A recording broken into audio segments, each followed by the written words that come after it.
Hello students, আজকে আমরা দশম শ্রেণীর অর্থাৎ ক্লাস 10-এর সেকেন্ড ইউনিট টেস্টের চলতরিৎ চ্যাপ্টারটা পড়ব। ঠিক আছে, তো ভালো করে বুঝবে চ্যাপ্টারটা। আর আমি তোমাদেরকে পর কোশ্চেন অ্যান্সারও প্র্যাকটিস করিয়ে দেবো, যে সেকেন্ড ইউনিট টেস্টের জন্য তোমরা কোনগুলো পড়ে যাবে, কি বৃত্তান্ত কি না সব বলে দেবো। আগের বছর যেমন পড়িয়েছিলাম এই বছরও ঠিক তেমনই ক্লাস করাবো একদম মাধ্যমিক পর্যন্ত। ঠিক আছে, মাঝে কয়েকদিন আমাদের ক্লাস বন্ধ ছিল, তো তার জন্য সরি। তো চলো শুরু করি, একদম ফ্রি অফ কস্ট ক্লাস। ঠিক আছে, চলতরিৎ চলতরিৎ দেখো, আমরা চলতরিৎ পড়বো। চলতরিৎ পড়তে গেলে আগে জানতে হবে যে এই পৃথিবীতে সব থেকে ছোট যে আধানটা পাওয়া যায় তার নাম কি। এই পৃথিবীতে সব থেকে ছোট যে আধান পাওয়া যায় সেটা হচ্ছে ইলেকট্রন। ইলেকট্রনের আধান কত? -1.6 ইন্টু 10⁻⁻19 কুলম্ব। এটা ভুলবে না, খাতায় নোট করে নেবে। পৃথিবীতে পাওয়া সব থেকে ছোট আধান, মানে এর থেকে কম আধান কিন্তু আর পাওয়া যায় না। ওকে, আর একটা কথা মনে রাখবে যে আধান আধান কিউ সমান +-NE। তার মানে কি? তার মানে কি, এই পৃথিবীতে যত আধান আছে সবই কিন্তু এই ইলেকট্রনের গুণিতক। ঠিক আছে, এখানে একটা বস্তু আছে, এই বস্তুর ওপর হতে পারে 5টা ইলেকট্রন আছে, হতে পারে 6টা ইলেকট্রন আছে, হতে পারে 10টা ইলেকট্রন আছে। ঠিক আছে, তাহলে 10টা ইলেকট্রনের যা মোট আধান সেখানে সেই আধান আছে, 5টা ইলেকট্রনের যা মোট আধান সেই আধান আছে, 6টা ইলেকট্রনের যা আধান সেই আধান আছে। কেউ যদি বলে যে এই বস্তুটার উপরে অর্ধেক ইলেকট্রন আছে, তাহলে কিন্তু কথাটা ভুল। কারণ আমি বলেই দিয়েছি সব থেকে ছোট যে আধানটা পাওয়া যায় সেটা কিন্তু ইলেকট্রন। ইলেকট্রনকে আর কিন্তু ব্রেক করা যায় না। তাহলে ইলেকট্রনকে যদি ব্রেক না করা যায় তাহলে এটা তুমি ভগ্নাংশ পেলে কি করে? ভগ্নাংশ কিন্তু হবে না, এটা কিন্তু মাথায় রাখবে। বলো, এটুকু সবার কাছে ক্লিয়ার? ওকে, বেশ, এবার আমরা এগিয়ে যাই। এবার আমরা পড়বো কি? কুলম্বের সূত্র। হ্যাঁ, তাহলে এই যে এনটা, এখানে একটা জিনিস বলতে ভুলে গেলাম। তাহলে এনটা কি হবে? এই এনটা হবে সব সময় পূর্ণ সংখ্যা। কি হবে? পূর্ণ সংখ্যা। এই এন এর মান কিন্তু ভগ্নাংশ হবে না, এইটা সব সময় হবে পূর্ণ সংখ্যা। ওকে, নো প্রবলেম। এবার আমরা পড়ব যে কুলম্বের সূত্র। কি পড়ব? কুলম্বের সূত্র। দেখো, যদি দুটো আধান পরস্পর থেকে আর দূরত্বে থাকে, একজনা Q1 আর একজনা Q2, একজনা Q1 আর একজনা Q2, একটা আধানের মান Q1 আর একটা আধানের মান Q2, যদি এরা পরস্পর থেকে আর দূরত্বে থাকে, এই একটা আধান এই একটা আধান, এদের মধ্যে দূরত্ব কত? আর। তাহলে এদের মধ্যে হয় আকর্ষণ বল কাজ করবে, নইলে বিকর্ষণ বল কাজ করবে। এটা মাথায় রাখতে হবে। স্যার, কখন আকর্ষণ কখন বিকর্ষণ? যদি পজিটিভ পজিটিভ হয় তাহলে বিকর্ষণ, নেগেটিভ নেগেটিভ হয় তাহলে বিকর্ষণ, যদি পজিটিভ নেগেটিভ হয় তাহলে আকর্ষণ। তাহলে এই দুটো কেসে বিকর্ষণ। ঠিক আছে, আর এই কেসটাই কি? এই কেসটাই হচ্ছে আকর্ষণ। তাহলে আকর্ষণ বল কখন কাজ করবে? যখন অপোজিট নেচারের চার্জ থাকবে, যখন বিপরীত ধর্মী চার্জ থাকবে। আর বিকর্ষণ কখন কাজ করবে? যখন সমধর্মী চার্জ থাকবে। এটা মনে রাখবে বা খাতায় নোট করে রাখবে। বেশ, তাহলে আকর্ষণ বল কাজ করুক বা বিকর্ষণ বল কাজ করুক, সে যা কাজ করবে করবে, এই বলের মান হবে Q1 Q2 এর গুণফলের সঙ্গে সমানুপাতিক। ভালো করে লিখবো ভাই, এরকম করে লিখবো না। Q1 Q2 এদের গুণফলের সঙ্গে সমানুপাতিক। ওকে, নো প্রবলেম। আচ্ছা, কিন্তু মনে রাখতে হবে এইটা হবে তখনই যখন আর ধ্রুবক, যখন আর ধ্রুবক, এটা মাথায় রাখতে হবে। আর 2 নাম্বার দেখো, এই বল হ্যাঁ দূরত্বের বর্গের সঙ্গে ব্যস্তানুপাতিক হবে। তার মানে দূরত্ব যত বাড়বে এই বল তত কমবে। বুঝতে পেরেছো? তাহলে এইটা তখন কে কে ধ্রুবক থাকবে? Q1 Q2 ধ্রুবক থাকবে। বলো, আশা করি ক্লিয়ার তোমাদের কাছে। তাহলে F ভ্যারিজাজ Q1 Q2, F ভ্যারিজাজ 1/r²। ঠিক আছে, আমি কুলম্বের সূত্র লিখছি কিন্তু। অতএব আমি যদি এই দুটোকে মার্জ করিয়ে দিই যৌগিক ভেদের সূত্র অনুযায়ী, F ভ্যারিজাজ Q1 Q2/r²। ব্র্যাকেটে কি লিখবো? ব্র্যাকেটে লিখবো যখন Q1 Q2, R উভয়ই পরিবর্তনশীল, উভয়ই পরিবর্তনশীল। যখন Q1 Q2 R উভয়ই পরিবর্তনশীল তখন হবে F ভ্যারিজাজ Q1 Q2/r²। ওকে, নো প্রবলেম। আমরা যখন ভ্যারিজাজ থেকে ইকুয়ালে যাই তখন একটা ধ্রুবক নিই, ঠিক একই হবে এখানে, ধ্রুবক নিতেই হবে। তোমরা তো গ্যাসের আচরণ পড়ে চলে এসেছো, ফার্স্ট ইউনিট টেস্টে তোমরা গ্যাসের আচরণ পরীক্ষা দিয়েও দিয়েছো, সেখানে দেখেছো যখন আমরা প্রপোর্শনাল থেকে ইকুয়াল নিই তখন একটা ধ্রুবক নিতে হয়। তো এখানেও আমি সেই ধ্রুবকটা নিয়েছি, সেই ধ্রুবকটার মান কত কে, ঠিক আছে। তাহলে ফাইনালি আমরা পেয়ে গেলাম যে কুলম্বের সূত্র হচ্ছে F equals to K Q1 Q2 by R square. 3 নম্বরের একটা কোশ্চেন এখান থেকে দেয়, বলবে যে কুলম্বের সূত্র বিবৃত করো এবং ব্যাখ্যা করো, তোমাকে এতটা পর্যন্ত লিখে দিতে হবে। এবার তুমি বলতেই পারো যে স্যার এই যে কে আপনি লিখলেন, এই কে এর কি কোনো মান নেই? অবশ্যই আছে। দেখো, এই কে এর মান নির্ভর করবে দুটো জিনিসের ওপর। একটা হচ্ছে মাধ্যমের প্রকৃতি, চাইলে নোট করে নিতে পারো বা বই থেকে দাগ দিয়ে দিতে পারো, এবং একক পদ্ধতি। মাধ্যমের প্রকৃতি এবং একক পদ্ধতি এই দুটো জিনিসের উপর নির্ভর করবে। এসআই পদ্ধতিতে এবং যদি এয়ার মিডিয়াম হয় বা বায়ু মাধ্যম হয়, তাহলে কে এর মান হবে 9 × 10⁹। এটা মাথায় রাখবে। স্যার এর কি কোনো একক নাই? এর একক আছে, দেখো এককটা বের করব। এফ ইকুয়াল টু, শিখতে হবে একক বের করা, কে Q1 Q2 by R square. এটা তো আমরা পড়লাম। Q2টা এমন লিখেছি কেউ বুঝতেই পারবে না, বলো? এক্সট্রিমলি সরি ভাই। কে Q1 Q2 by R square, এটা আমরা এখনই পড়লাম। এখান থেকে যদি শুধু কেটাকে লিখি, K equal to F R square by Q1 Q2। F R square by Q1 Q2, কেটা কি? কেটাকে বলা হবে কুলম্বের ধ্রুবক, মাথায় রাখবে, ভুলবে না। তাহলে এখান থেকে তুমি দেখো এককটা বের করে নিতে পারবে। এফ এর একক নিউটন, আর এর একক হচ্ছে গিয়ে মিটার স্কোয়ার, Q1 Q2 এর একক হচ্ছে গিয়ে কুলম। তাহলে কুলম গণিত কুলম মানে কুলম স্কোয়ার, কারণ Q1 Q2 তো আধান, তাহলে আধান কুলম গণিত কুলম মানে কুলম স্কোয়ার। তাহলে K equal to newton metre square by coulomb square. এটাকে আমি যদি আরো ভালো করে লিখি, তাহলে লেখা যায় যে newton metre square coulomb to the power -2। মনে রাখবে, ভুলবে না, শর্ট কোশ্চেন হবে। তাহলে এইটাকে নিয়ে এসে এখানে বসিয়ে দাও যে newton metre square coulomb to the power -2। ব্যাস, দেখো আমি তাহলে কে এর ভ্যালু কিন্তু এখান থেকে পেয়ে গেলাম। আশা করি তোমাদের কাছে ক্লিয়ার। তাহলে কুলম্বের সূত্রের সম্পর্কে বিস্তারিত যা কিছু বললাম তোমাদের কাছে আশা করি ক্লিয়ার হয়ে গেছে। ওকে, নো প্রবলেম। বেশ, স্যার আপনি এসআই পদ্ধতিতে বললেন কিন্তু সিজিএস পদ্ধতিতে বললেন না তো। যদি সিজিএস পদ্ধতি এবং বায়ু মাধ্যম হয়, তাহলে এই কে হবে 1, ঠিক আছে। সিজিএস পদ্ধতিতে এবং বায়ু মাধ্যম হলে এই কে এর মান হয়ে যাবে 1, ঠিক আছে। ওকে, ডান। তাহলে কুলম্বের সূত্র কিন্তু আমরা পুরোপুরি শিখে গেলাম। বেশ, কুলম্বের সূত্র থেকে আমরা 1 কুলম্বের সংজ্ঞা বের করব। 1 কুলম্ব কাকে বলবো? দেখো দেখো বাবা, এফ ইকুয়াল টু, তুমি কি শিখলে? বারবার বলছি এইটা কিন্তু তুমি ভুলবে না, কে Q1 Q2 by R square. আচ্ছা একটা কথা বলো, এই কে এর মান কত?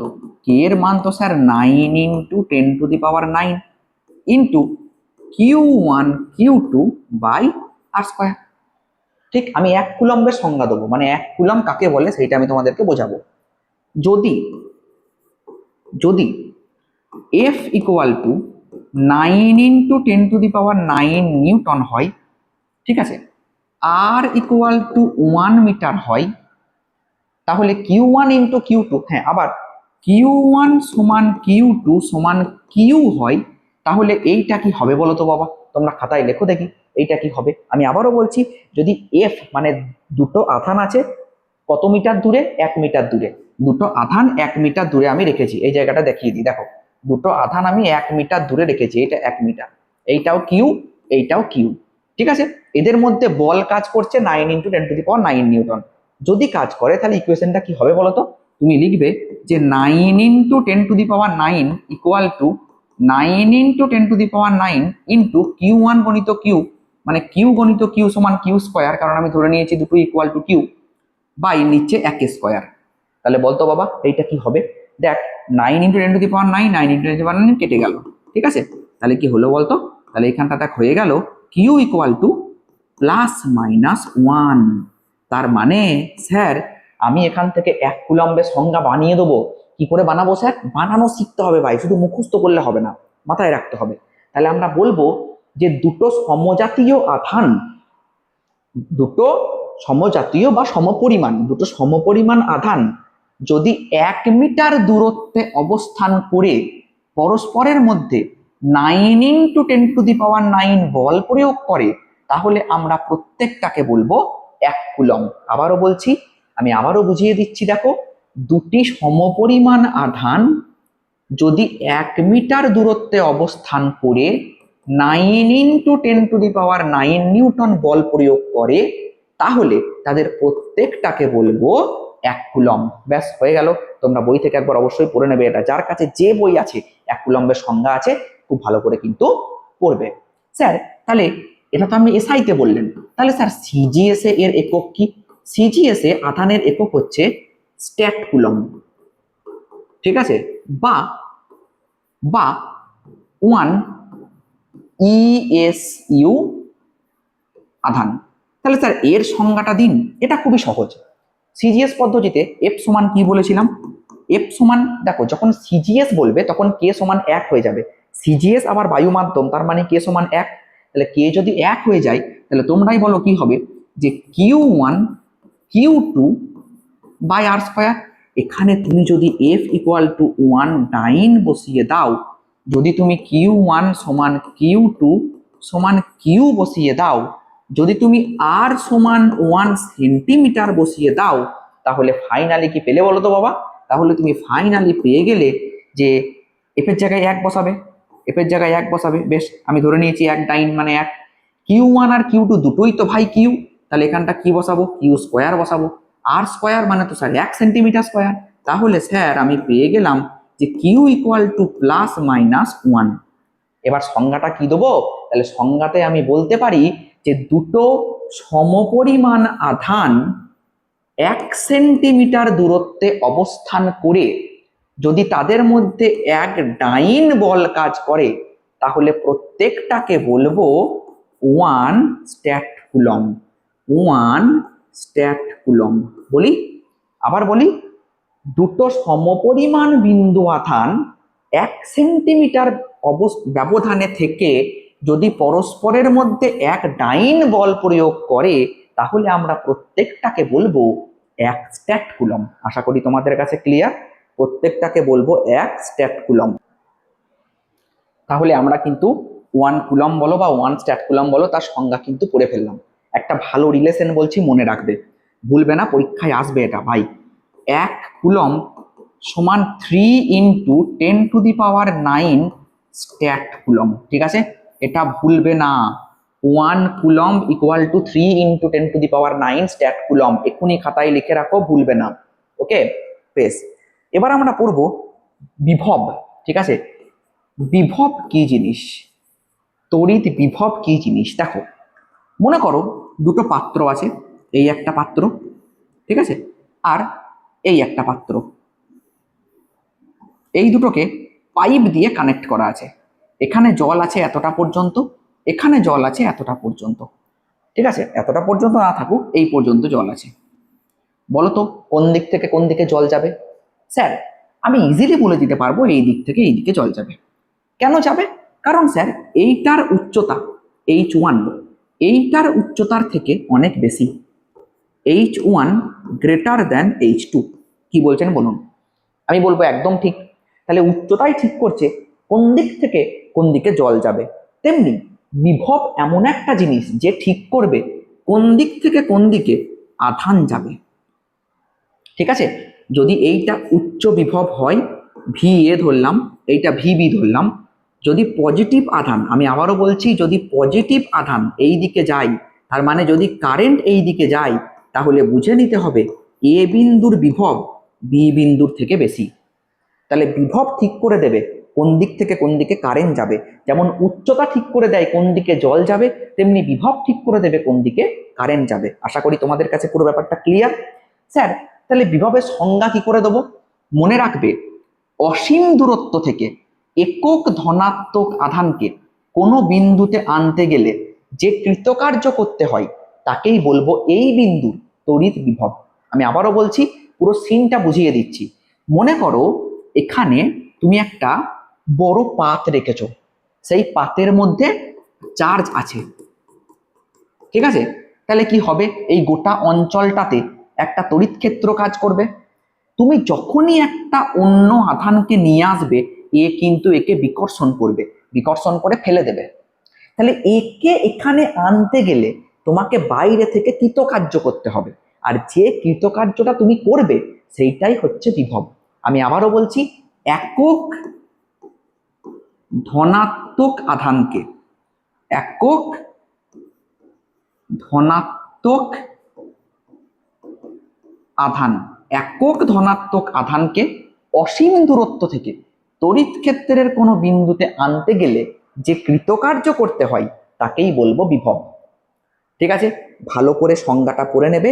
আমি নেক্সট ভিডিওতে এই সমস্ত কিছু কোথা কোথা থেকে তোমরা পড়বে সেটা দেখিয়ে দেবো। আমি যে কোনো একটা টেক্সট বই নেবো, টেক্সট বই আমি প্রত্যেকটা ইম্পর্টেন্ট কোশ্চেন তোমাদেরকে এখানে বলে দেবো, আমি যেগুলো এই ভিডিওতে বোঝাচ্ছি। বুঝতে পেরেছো? বেশ, তাহলে ধরো তুমি কিউ আধানকে নিয়ে এসেছো, কত কৃতকার্য করেছো? ডাব্লু। স্যার আমি কিউ আধানকে আনতে গিয়ে কৃতকার্য করলাম ডাব্লু, তাহলে একক আধানকে আনতে গেলে কত কৃতকার্য করতাম? W by Q. তার মানে স্যার আমি ভি কৃতকার্য করতাম। ঠিক আছে, ডাব্লু বাই কিউ, ঐকিক নিয়ম লাগিয়েছি ভাই। আর একক আধানকে আনতে গেলে যে কৃতকার্য করতে হয় সেইটাই তো বিভব, সংজ্ঞাতে বললাম। ঠিক আছে, তাহলে বিভবের সঙ্গে কৃতকার্যের সম্পর্ক কি পেলে? ডাব্লু সমান কিউ বাই ভি, ভুলবে না, ডাব্লু সমান কিউ বাই ভি। ঠিক আছে, ডাব্লু সমান কিউ বাই ভি, এইটা হচ্ছে বিভবের সঙ্গে কৃতকার্যের রিলেশন। এই ভুল, ও দেখছো ভুল লিখে দিয়েছি, এক্সট্রিমলি সরি ভাই, ডাব্লু সমান Q into V, extremely sorry, ভুল লিখে দিয়েছি। তাহলে কৃতকার্য সমান আধান গণিত বিভব, ভুল করবে না, কৃতকার্য সমান আধান গণিত বিভব। ঠিক আছে, তাহলে বিভব কি জিনিস বোঝা গেল। স্যার এবার বলুন বিভব পার্থক্য কি জিনিস? বিভব কি জিনিস তো বুঝলাম, এবার বলুন যে বিভব পার্থক্য কি জিনিস? দুটো বিন্দুর মধ্যে বিভবের যে পার্থক্য সেইটাই হচ্ছে বিভব পার্থক্য। ধরে নাও এইখানে একটা বিন্দু আছে যার বিভব ভি এ, এইখানে একটা বিন্দু আছে যার বিভব ভিবি, তাহলে বিভব পার্থক্য মানে হচ্ছে ভি এ মাইনাস ভিবি, এইটাই হচ্ছে বিভব পার্থক্য, যেখানে V A greater than VB. ঠিক আছে, যদি V A greater than VB হয় তাহলে কারেন্ট যাবে এই দিক থেকে এই দিকে। ঠিক আছে, তাহলে বিভব পার্থক্য কি? বিভব পার্থক্য, এবার তুমি বলছো স্যার আপনি যেমন কৃতকার্য দিয়ে বললেন সেইটা বলে দিন। আপনি যেমন কৃতকার্য দিয়ে সংজ্ঞাটা দিলেন ওরম করে বলা হবে না? অবশ্যই বলা হবে। এবার বলবো যে একক ধনাত্মক আধানকে, এই একক ধনাত্মক আধান আমি ছাড়বো না ভাই, একক ধনাত্মক আধানকে একটা বিন্দু থেকে আর একটা বিন্দুতে আনতে গেলে যে কৃতকার্য করতে হবে সেইটাই বলবো এই দুটো বিন্দুর মধ্যে বিভব পার্থক্য। একক ধনাত্মক আধানকে একটা বিন্দু থেকে আর একটা বিন্দুতে আনতে গেলে যে কৃতকার্য করতে হবে তাকেই বলবো এই দুটো বিন্দুর মধ্যে বিভব পার্থক্য। ক্লিয়ার? ডান। বেশ, এবার আমরা পড়ব ওহমের সূত্র। কি পড়ব? ওহমের সূত্র। দেখো ওহমের সূত্র কি বলছে। ওহম একটা সায়েন্টিস্টের নাম। তো সে বলল যখন একটা তারের মধ্যে দিয়ে কারেন্ট যাবে, ঠিক আছে, যখন একটা তারের মধ্যে দিয়ে কারেন্ট যাবে, এই প্রান্তের বিভব ভি এ, এই প্রান্তের বিভব ভিবি যদি হয়, ঠিক আছে, বিভব পার্থক্যের সঙ্গে কারেন্ট সমানুপাতিক হবে। তার মানে I varies as V A minus VB. আচ্ছা আমাকে একটা কথা বলো, মনে করো এখান থেকে এই হাত থেকে এই হাতে জল যাচ্ছে, জল যাচ্ছে উঁচু থেকে নিচুতে জল যাচ্ছে, আমি আর একটু বাড়িয়ে দিলাম, এবার কি হবে? এখনো জল যাচ্ছে কিন্তু এখন জলের স্পিডটা অনেক বেশি, কারণ উচ্চতার পার্থক্য অনেক বেশি। তাহলে উচ্চতার পার্থক্য যত বাড়ছে জলের স্পিড তত বাড়ছে, তেমনি এখানেও তাই, বিভব পার্থক্য যত বাড়বে কারেন্ট তত বাড়বে। মনে রাখবে, বিভব পার্থক্য যত বাড়বে কারেন্ট তত বাড়বে।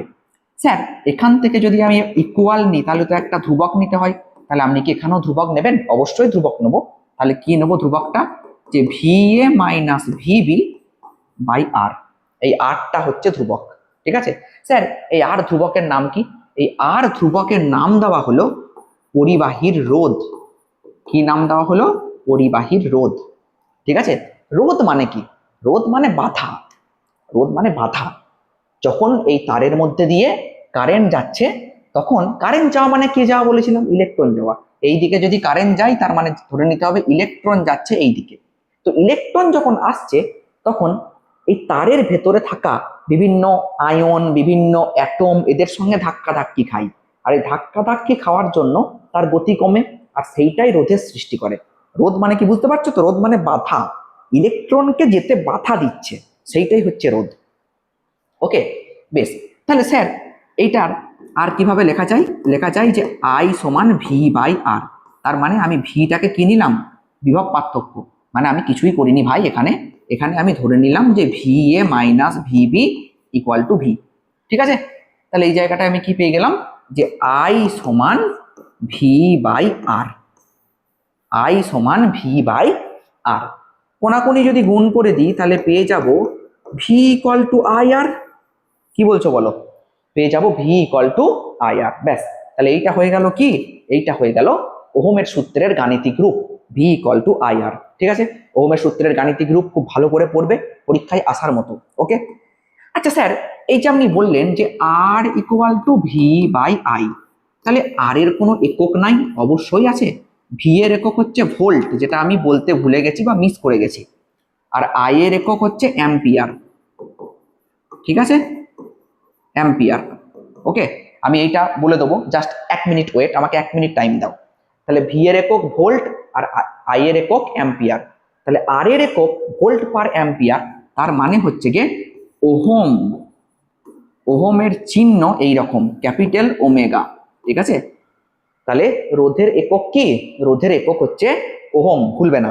আচ্ছা স্যার, এবার এই ভোল্টটা বোঝান দেখি, চলো বোঝাই। মনে আছে আমি একটু আগে লিখেছিলাম ডাব্লু সমান কিউ গণিত ভি? আশা করি তোমাদের মনে আছে। কৃতকার্য সমান আধান গণিত বিভব। তাহলে ভি সমান কি হবে? W by Q. আশা করি তোমাদের এটাও মনে আছে যে বিভব সমান কৃতকার্য বাই আধান। বেশ, দেখো এই কৃতকার্যের একক কি? কৃতকার্যের একক হচ্ছে জুল, আর আধানের একক কি? কুলম। এই জুল পার কুলম, এইটাকেই আমরা বলছি ভোল্ট, এটাকে আমরা ভি দিয়ে লিখি। বোঝা গেল? এই জুল পার কুলম মানেই হচ্ছে ভোল্ট। স্যার তাহলে সিজিএস একক কি? তুমিই বলো না সিজিএস একক কি হবে? সিজিএস একক হবে আর্গ পার স্ট্যাট কুলম। এই আর্গ পার স্ট্যাট কুলম মানে হচ্ছে স্ট্যাট ভোল্ট। ঠিক আছে, এইভাবে লেখা হয় স্ট্যাট ভোল্ট। আর্গ পার স্ট্যাট কুলম মানে স্ট্যাট ভোল্ট, এটা মাথায় রাখবে। আমি তোমাদেরকে আরো একটা ইম্পর্টেন্ট কোশ্চেন বলে দিচ্ছি, যেটা পরীক্ষায় একদম দেওয়ার মতো। 1 ভোল্ট সমান কত স্ট্যাট ভোল্ট? 1 ভোল্ট সমান কত স্ট্যাট ভোল্ট? চলো দেখি কিভাবে করব। স্যার স্যার স্যার, আমরা পড়েছি ভি সমান ডাব্লু বাই কিউ। ওকে, পড়েছি, একদম ঠিক কথা। যদি আপনি 1 ভোল্ট নেন তাহলে এইখানে নিতে হবে 1 জুল। আর যদি 1 কুলম নেন, সরি, যদি 1 জুল নেন ওপরে, তাহলে 1 কুলম নিতে হবে, সবই 1, তবেই 1/1, এইটাও হবে 1। আবারও বলছি, আমি 1 ভোল্ট নিলাম, তাহলে ওই দিকে হবে 1 জুল, এই নিচে হবে 1 কুলম। ঠিক আছে, নো প্রবলেম স্যার। 1 জুল মানে হচ্ছে 10⁻⁷ আর্ক। ক্লাস 9-এ তোমরা পড়েছিলে। ঠিক আছে, জুল কিসের একক? কৃতকার্যের একক। ঠিক আছে, কৃতকার্যের এসআই একক। আর আর কিসের একক? কৃতকার্যের সিজিএস একক। বেশ, আর 1 কুলম মানে আমরা আজকেই প্রথমে পড়েছি 3 × 10⁻⁹ স্ট্যাট কুলম। ঠিক আছে স্যার, 10⁻⁷, 10⁻⁹, পড়ে থাকছে কত? 10^²। তাহলে আমরা পেয়ে গেলাম 1/300 stat volt. Sir stat volt কেন লিখলেন? আর্ক পার স্ট্যাট কুলম মানেই তো স্ট্যাট ভোল্ট, যেটা আমি এখনই বলেছিলাম। কোথায় বলেছিলাম? এখানে বলিনি, আমি এই পাতায় বলেছিলাম।